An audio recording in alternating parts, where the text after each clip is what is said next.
Hey everybody, glad you can make it here on Talk Daily. Today's episode, we're going to be talking about the Toyota and their expansion in the world of motorsport in the form of CS Cup spec car that's coming soon. We're speculating somewhere in 2023. Before I go any further, this article comes to us from Motor Trend and it's written by Justin Banner. I will have a link to this article in the description below, along with everything else I show you in this video. So what is the story?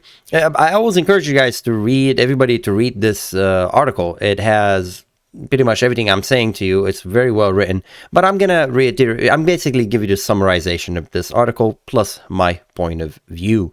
As you can see in this article, I see a picture of a car. That's a 2016 SEMA Toyota SEMA car. SEMA is basically an auto show when they usually hold it in Vegas. Well, it's pretty much always in Vegas, and they basically show all the new concept cars. You know, there's a lot of cars from very famous people, from Jay Leno to Toyota to all this amazing cars out there, okay, from single make model to people making our cars. So SEMA could be a video of its own, but focusing on now on Toyota and their FRS, and what you're seeing is what they had basically a concept car that had a roll cage, a lot of safety. We're talking about brakes, roll cage, racing seat.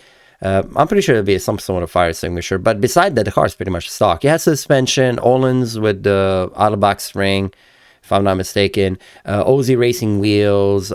But basically, it's called a cup car. So it's going to be racing in its class. So it's going to be racing against another vehicle that's basically identical to it. The only difference might be your alignment.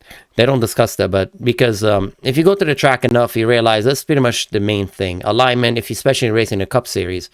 And the most famous Cup Series will be the Miata Cup Series. I mean, I have a Miata. I'm very familiar with the Cup Series of the Miata Cup Series. And as a matter of fact, in this article, they show you a Miata. Hello. That's a Miata. This is a Miata, right?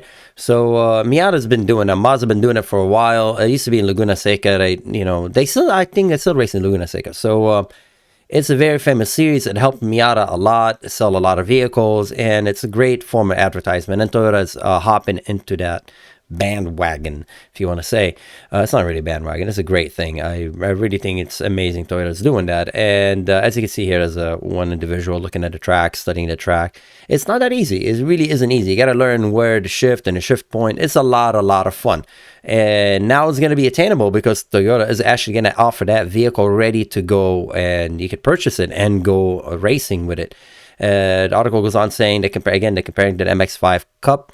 They're talking about learning on the track to make even better vehicles for the road. A beautiful statement. I am so happy that Toyota is doing that, because I think the more people do this, as now you're gonna have a choice of racing for, well, not racing for, but racing a Toyota or racing a Mazda, maybe racing both. Never know. Maybe a Honda steps in. I mean, I'm looking at you, Honda. Come on, bring in the S2000 back. Come on, let's get on with this. See, they're talking about Las Vegas Auto Show, the SEMA. And they're talking about this vehicle. What did they add to it? As you can see, the brakes, the wheels, and the tires. And it goes back to my point and how I modify my cars. I modify my cars so I can race them, and not race them what people think. Unfortunately, I had another video of some idiot driving his Tesla flying over some hill, whatever. That's what people come across in their mind when I think about racing, right? I think you're doing some hooligans, doing donuts on the street, some stupid things. No, that's not what I'm talking about. I'm talking about taking it to the track and making your car last on the track, not break down. What you need is sticky tires, good brakes, safety, the roll cage, what you're looking inside, all that roll cage. The steering wheel, you don't need an airbag at this point, because the reason behind it is when you have all this roll cage and the harness, your body's not going to flunge forward like that. The 5-point harness actually will keep you in place. You have a helmet, you have a hands device, you're actually really protected as is. You're going to let the roll cage do its job. You don't need that cushioning. You're never going to fly that far forward to hit the steering wheel. So the airbag is gone, and the passenger airbag also will be deleted. And you can see the Havoc system. I'm not sure about that. I don't have an air conditioning. You could have it. It depends on your cooling, what's the load on your cooling is, because the condenser for the air conditioning will be blocking the airflow to your radiator. So it depends on how your setup is. You could have it. So I've seen people run the air conditioning on the track all day long. But we're looking at this vehicle. I don't see the AC. Maybe this is it right here. So yeah, I don't know. But what I can tell you is different is that intake. The intake is different. It's not going around. It's really a straight shot to the throttle body.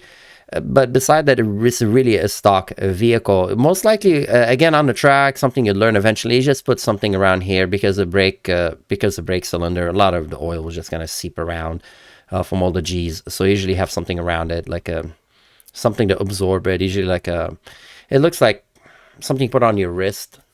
Then you just put it in there so it doesn't leak out. But beside that, nothing. I can't really comment on anything here. It's stock, it will run, and it's good. And I always mention that, like my engines are all stock.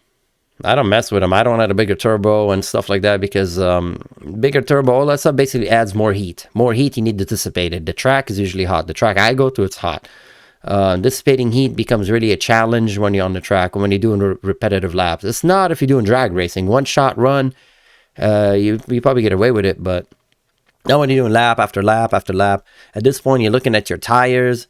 That's why you see the bigger wheels. It's not really because racing, whatnot. It's just, you see the sidewall. It's all about the sidewall. It's all about not having a lot of flex and wear and tear on that tire and wear and tear on your engine. So, but I'm happy that it's stock because the ECU was programmed for flat throttle shifting and rev matching thanks to retaining. Okay, so they're talking about the ECU here in this case. The ECU was kind of tuned a little bit to help with the shifting, but again, I think if you keep it stock, it's fine. You could tune the ECU to run a little bit rich if you want, but I'm glad that Toyota is doing this. So again, this is all speculation. We're talking about the older vehicle. We're not talking about a newer one. So the CS Cup spec car, the cost of the car is official specification, and the race calendar will most likely be released closer to 2023. So we don't know, but they're doing it, and I think that's amazing. It's fantastic because getting a vehicle pre-done is amazing. It's amazing. Here to talk about inside was all business with multi-point FIA safety cage and racing seat. I'll put a couple of things out there if you don't know. Racing seats expire. Everything expired. Like really, racing seats, there's stickers on them. I have 1, 2, 3, 4. I have 4 racing seats. 4. And they're expired. Then if I go in a competition, they look at it, nah, you need to get a new one, whatever. And same thing with the harnesses. All this stuff, safety, they don't last forever. But it is what it is. It's your safety. What's more important. So make sure you have a good helmet, a good seat, and a Haynes device. I can not literally put enough pressure on that. You really need to get that. Always have your safety number one because you will crash. I crash many times, and that's normal. Again, I talk about the suspension, Bilstein Motorsport dampeners, out-of-box springs. We'll see. We'll see what happened. Oh, they still have the dual exhaust. I never understood why you have a dual exhaust on that engine. You really don't need a dual exhaust. It's just added weight, but it is what it is. Anyway, so let me know what you think. Are you excited? There you go, OMP. He doesn't have the Haynes device, but again, that net is there. If you don't know, it's just to keep you, in case you crash, a side impact, because you spin out and get hit on the side, so your body doesn't flinch around. Again, that's a Mazda. Look at that. Beautiful. And again, let me know if you are racing in a Mazda Cup and you're thinking, hey, the Miata Cup, hey, maybe I don't mind racing for the GR86. GR Cup single race make. I'm excited about that because that opens a whole new race calendar and a whole new opportunity for young and old to get into this motorsport and learn. It's a lot of fun. Trust, I when I did the Miata Cup for a little bit, it was a lot of fun. It was a lot of downtime. It was a lot of fun. See, they're talking about the cost, $60,000, and it can reach over $80,000 when fully optioned out. This is the MX Miata Global Cars starting cost. Yeah, it's a lot, but think about it this way: it's just a toy car. But not really. I mean, I didn't have the brand new Miata, so it's a little bit different. Maybe the brand new Miata. Look at the cost of brand new Miata plus all the added on. I had an older Miata, so I had the NA Miata. Anyways, as always, let me know what you think. You think that's exciting? I mean, I think it's really amazing, and I'm just so happy that Toyota is actually getting into this program. And I will speculate on this. I will speculate that Toyota is getting to Formula One. I'm very sure. We already have a Japanese driver driving for Formula One. and Honda is pulling out of Formula One. So, hey, Toyota, I'm pretty sure Toyota's going to get into Formula One. Again, speculation, but wait and see. Slowly. I don't think Toyota is one of those. They're not going to rush in, but I think they're going to eventually get into Formula One. They're getting into motorsport, and they're doing a fantastic job with it, and we're all benefiting from it. So, again, thanks to Toyota for doing this. And if you're going to be racing for that series, for the GR Cup series, well, congratulations. No, definitely will be a lot of fun because Miata's kind of, I don't want to say played out. Miata's amazing, but it's good to have competition. Anyway, as always, let me know what you think.